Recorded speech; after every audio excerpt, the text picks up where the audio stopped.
가진 말씀은 누가복음 4장 14절로 21절의 말씀입니다.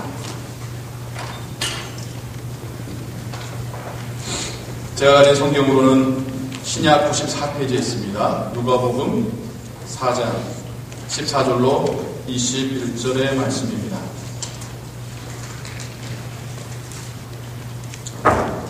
여러분들이 한 구절씩 번갈아 읽으시고요. 마지막 구절은 함께 읽도록 하겠습니다. 예수께서 성령의 권능으로 갈릴리에 돌아가시니 그 소문이 사방에 퍼졌고 친히 그 여러 회당에서 가르치심에 무 사람에게 칭송을 받으시더라. 예수께서 그 자라나신 곳 나사렛에 이르사 안식일에 자기 규례대로 회당에 들어가사 성경을 읽으려고 서심해 선지자 이사야의 글을 들이거늘 책을 펴서 이렇게 기록한 데를 찾으시니 주의 성령이 내게 임하셨으니 이는 가난한 자에게 복음을 전하게 하시려고 내게 기름을 부으시고 나를 보내사 포로된 자에게 자유를 눈먼 자에게 다시 보게 함을 전파하며 눌린 자를 자유케 하고 주의 은혜를 전파하게 하려 하심이라 하였더라. 책을 덮어 그 맡은 자에게 주시고 앉으시니 회당에 있는 자들이 다 주목하여 보더라. 이에 예수께서 저희에게 말씀하시되 이 글이 오늘날 너희 귀에 응하였느니라 하시니. 아멘.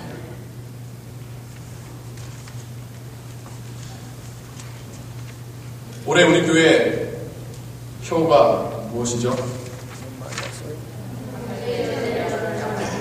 역시 교육은 반복입니다. 계속 여쭤봤더니 이제는 기억하시고 감사합니다. 한 명의 제자를 양육하자. 한 명만 하자는 건 아니지만 한 명이라도 좀 하자라는 그런 뉘앙스라는 거 여러분 아시죠? 그러면서 정말 우리의 신앙에, 우리의 삶에 중요한 점, 우리가 놓치지 말아야 될 것은 우리가 주님께 주신 그 명령대로 제자를 세워가는 것, 이거라는 것을 우리가 다시 한번 새기고 실질적으로 행해보자라는 의미에서 표현을 정하였고요. 1월부터 그렇다고 한다면 제자 양육의 의미가 무엇인가? 어떻게 하는 것이 제자 양육일 것인가? 오늘날 이 이민사회, 특별히 큰 도시도 아니죠. 톨리도라는 조그만 도시에 많은 한인이 없고요. 이곳에서 여러 민족의 사람들과 섞여 살고 있는 우리에게, 우리 자녀들에게 제자 양육의 의미는 무엇일까? 계속해서 우리가 한 주제 한 주제 보아가고 있습니다. 그렇게 오늘 5번째 이야기입니다.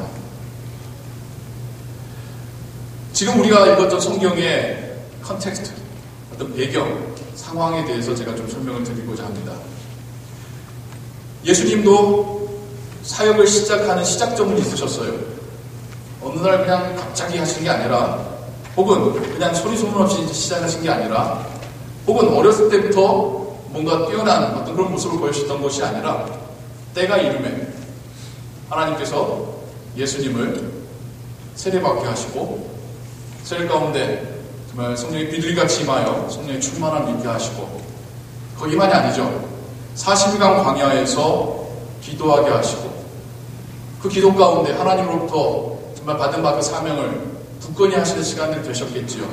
주님이 걸어가셔야 될 그 길을 확신하시고 결단하시는 시간들이 되셨겠죠. 아니나 다를까 그 40일의 기도에 마칠 즈음에 사단은 예수님의 그 사명을 시험합니다. 주이신 예수님께는 이 돌이 떡이 되게 하여라. 혹은 네가 높은 곳에서 뛰어내려 보거라. 혹은 나에게 절하면 내가 이 모든 것을 너에게 주겠노라. 하지만 그러한 시험을 이기신 주님, 그리고는 이제는 정말 사역을 시작하시게 됩니다. 이렇게 사역을 시작하시면서 예수님께서는 어느 한 회당에, 이곳은 예수님께서 태어나고 자라셨던 그 갈릴리아 한 회당에서 자신이 누구이신지, 자신의 사명이 무엇인지를 천명하심으로 그 사역을 또 본격적으로 시작하시죠. 오늘 우리가 읽은 성경의 본문은 지금 이 상황입니다. 마치 대통령이 취임 연설을 하듯이, 혹은 한 해를 시작하는 그 연도 교서를 하듯이 지금 예수님께서는 당신이 누구이신지, 당신이 할 일이 무엇이신지에 대하여서 분명하게 청명하고 계십니다. 예수님의 말씀을 요약해보자면 예수님은 메시아라는 겁니다. 하나님께서 기름 부어 세우신 자라는 겁니다. 예수님은 가난한 자들에게 보내셨다라는 것입니다. 여기서 가난한 자들이란 포로된 자들, 눈먼 자들, 그리고 눌린 자들, 이 세 가지의 표현을 가지고 어떤 카테고리의 사람이냐, 여러 가지 말이 많겠습니다만은 우리가 조금 이제 쉽게 다가가자면 예수님은 강한 자들, 부유한 자들, 높은 곳에 있는 자들이 아니라 낮은 자들, 천한 자들, 억울한 자들, 불쌍한 자들에게, 가난한 자들에게 보내주셨다라고 말씀하고 있습니다. 우리가 오해하면 안 됩니다.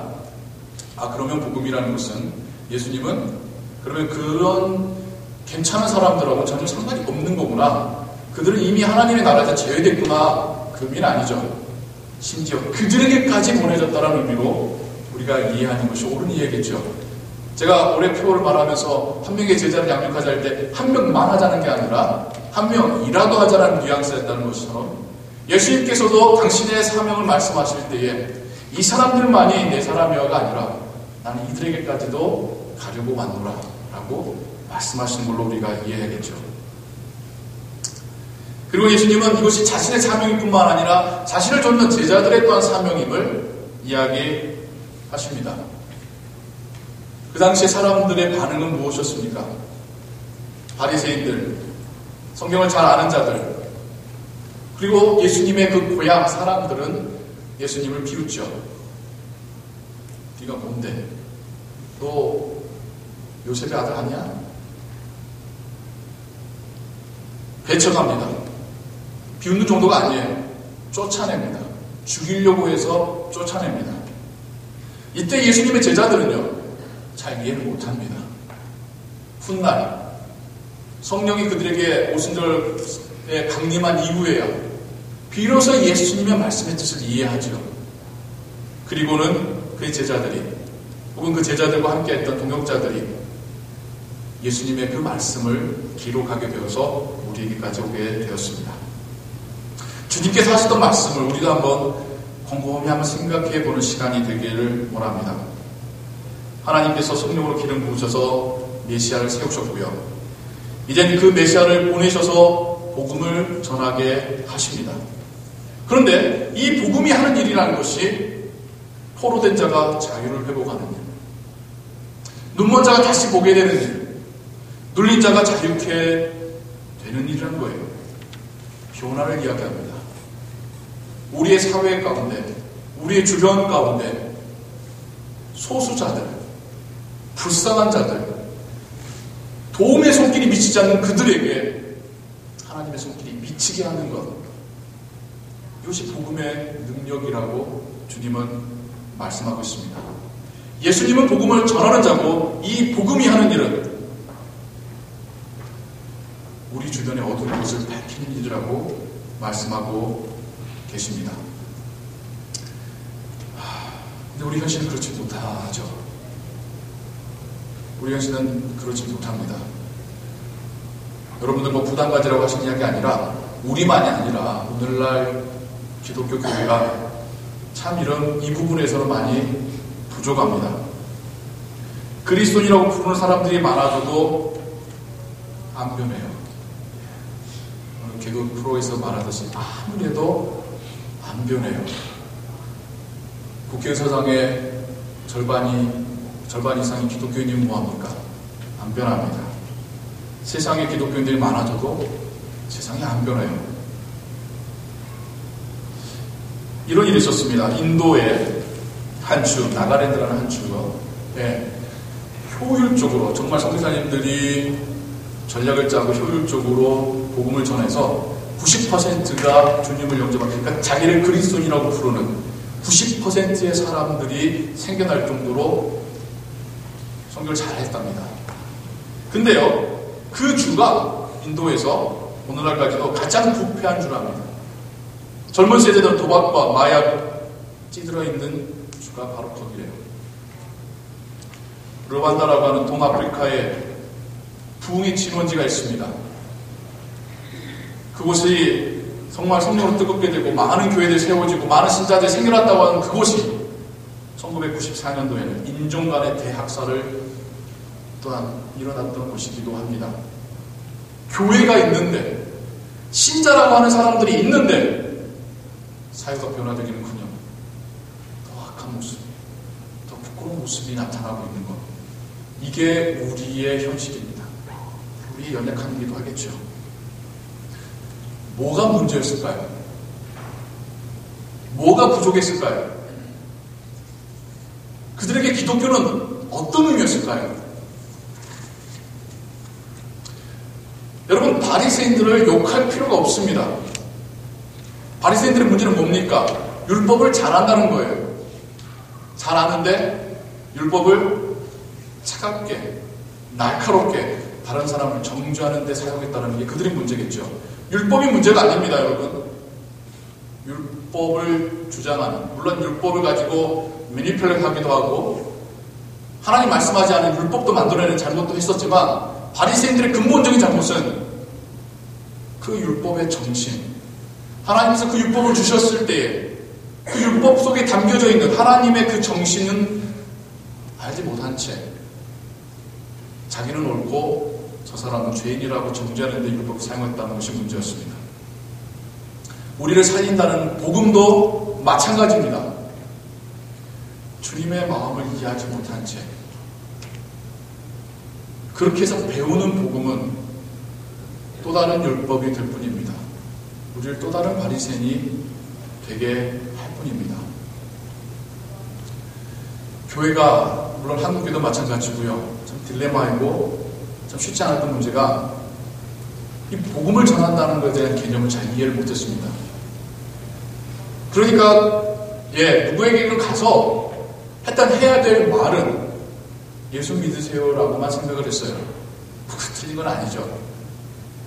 근데 뭐가 문제였냐면, 배고파서 먹을 끼니가 없어서 오늘이 염려되는 사람에게 예수 믿으세요, 안 믿으면 지옥 가요 라고 말하는 게 한국교회의 문제점이었습니다.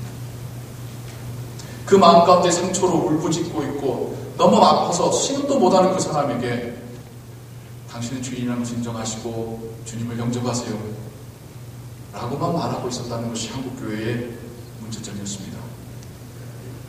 지난 근 10년간 한국의 개신교가 얼마나 많이 쇠약해졌는지 모릅니다. 여러분도 아시겠죠. 많은 이야기를 들으셨겠죠. 제가 들은 통계치에 의하면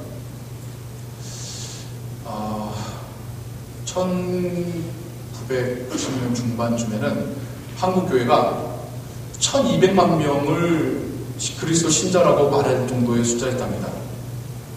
그게 한 2, 3년 지나니까 800만으로 줄고, 그래서 오늘날에는 제가 듣기로는 600만 명이라고 통계가.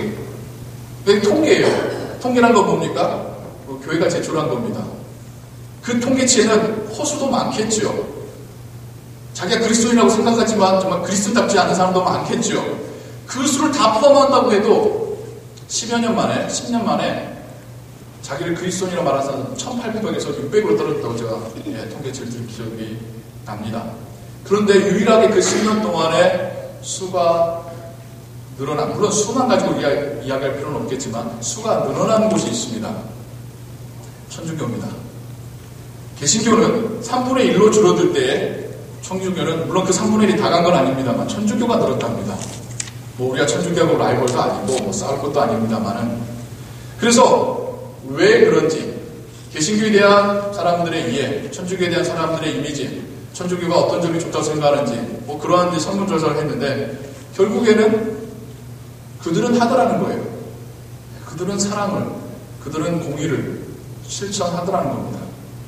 근데 개신교회는, 한국의 개신교회로 제가 줄여서 이야기했습니다만은, 주구장창하는 소리는 예수 믿고 천국 가자는 소리만 하더라는 것이죠.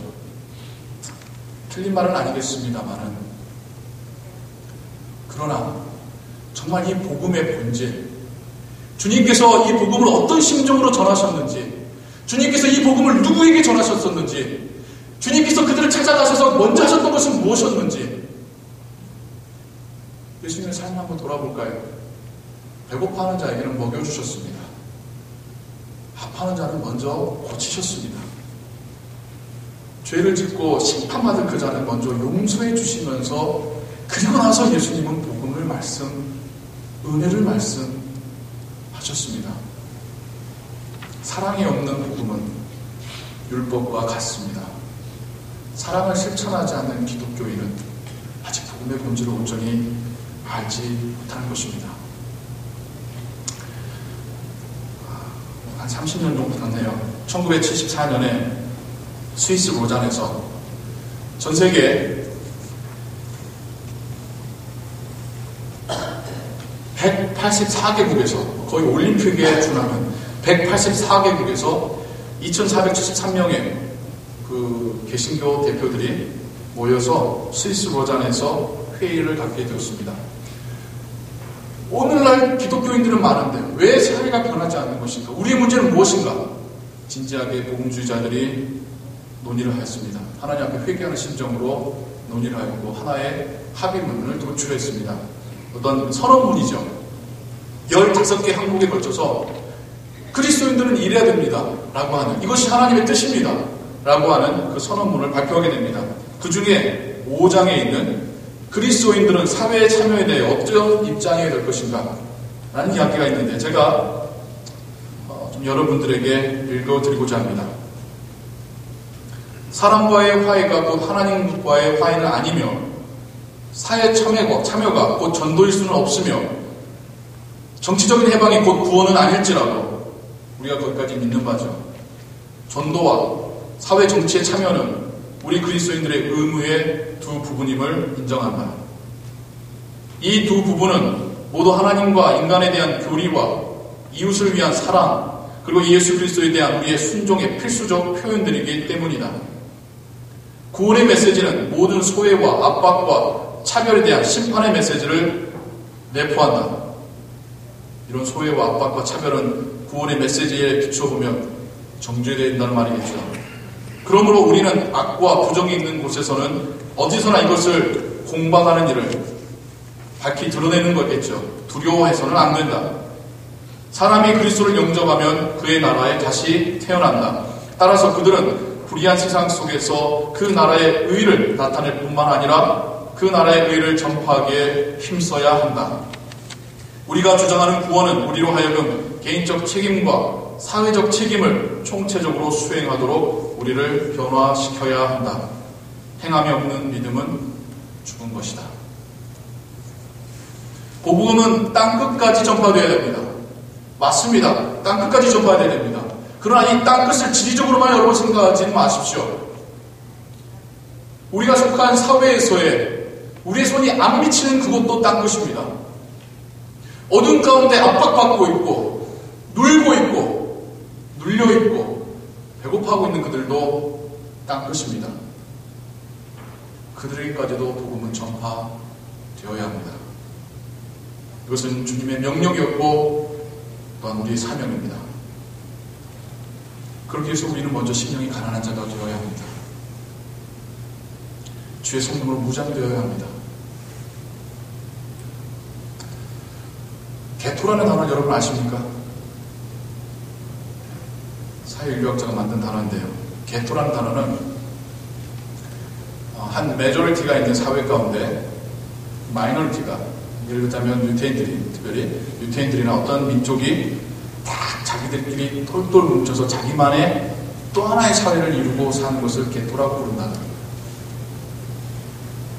물론 그 지리적으로 그 안에는 있지만 그 사회하고는 격리된 채 살아가고 있는, 섬같이 살아가고 있는 그 집단, 그 공동체를 개토라고 부릅니다. 우리가 개토가 돼서는 안 되겠죠. 이민교회가 이민자들만 모아서 우리끼리만의 사회를 만드는 구심점이 되어서는 안 되겠죠. 오히려 교회는 이민자들이 이 사회를 향하여 나아갈 수 있는 통로의 역할을 해야겠죠.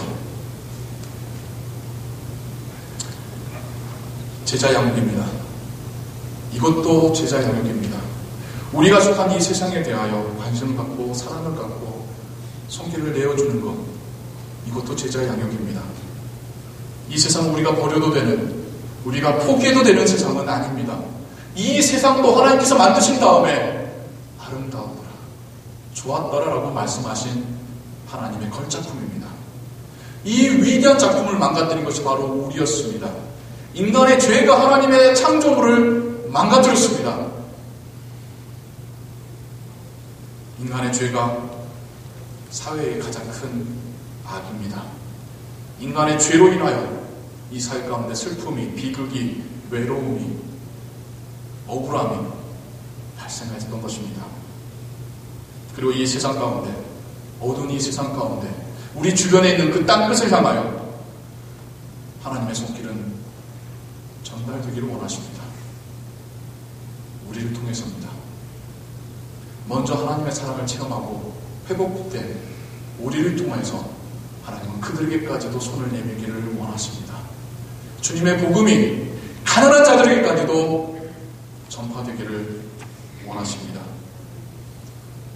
우리의 제자 양육은 여기까지도 이루어지기를 소원합니다. 내 가족, 같은 민족의 사람들, 가까운 사람들에게만이 제자 양육이 아니라 이 사회를 향하여서도 우리 교회의 제자 양육이 이루어지기를 소원합니다. 여전히 많이 부족합니다만은 교회가 여러 모양으로 주변의 소외된 자들을 찾아가는 기회들을 준비하고 여러분들에게 제공하고 있습니다. 여러분들을 위하여 하는 겁니다. 그들을 위해서도 하지만 여러분들이 참여하여서 여러분들이 경험하실 수 있도록 만든 프로그램입니다. 실천하실 때에 정말 마음 가운데 채워지는 기쁨들을 느끼실 걸 믿습니다. 교회 안에서만 있는 것이 아니라 교회 밖으로 그리스도의 이름을 가지고 나아가서 그리스도처럼 생활할 때에 놀라운 은혜와 평안들이 여러분 맛볼 수가 있습니다. 제가 개인적으로 경험하기는 교회 안에서보다 그렇게 교회 밖에 나갔을 때에 저는 그 참여하신 분들 통해서 보람됩니다. 내가 이제 그리스도인 것 같습니다라는 그런 고백들을 훨씬 많이 듣습니다. 여러분, 주님도 가난한 자에게 가셨습니다. 우리에게 가난한 자에게 가라고 명령하셨습니다. 우리의 삶 가운데 이 사회에 있는 가난한 자들에게, 땅끝에게 찾아가실 수 있는, 손을 내밀어 주실 수 있는 여러분들 되시기를 주님의 이름으로 축원합니다. 기도하겠습니다. 하나님, 복음을 전한다고 할 때에 우리는 지식만을 전해왔었습니다. 예수님 믿어야지 천국 간다는 그 말만을 전해왔었습니다. 예수님이 어떤 분이신지, 예수님이 지금 당신에게 어떻게 행하기를 원하시는지, 예수님 당신을 얼마나 사랑하시고 얼마나 위로하기를 원하시는지는 전하지 못했습니다. 하나님, 우리가 받았던 그 사랑을 이제는 우리가 전하게 하여 주옵소서. 복음을 전한다는 것에 이 중요한 사실을 깨닫게 하여 주옵소서. 이 사회를 구원하기 원하시고 세상을 바꿔가기 원하시는 아버지의 마음을 우리도 갖게 하여 주옵소서. 아버지여, 하나님께서 이곳에 세우신 교회입니다. 우리끼리만으로 안으로만 모으는 교회가 아니라 이곳에서 받은 은혜를 가지고 세상을 향하여 나아갈 수 있는 교회가 되게 하여 주옵소서. 올 한 해 우리 교회가, 우리 성도님들이 여러 가지 모양으로 제자 양육을 하는 그런 복된 한 해, 제자 양육의 시작의 해가 되게 하여 주옵소서. 예수 그리스도의 이름으로 기도하옵나이다. 아멘.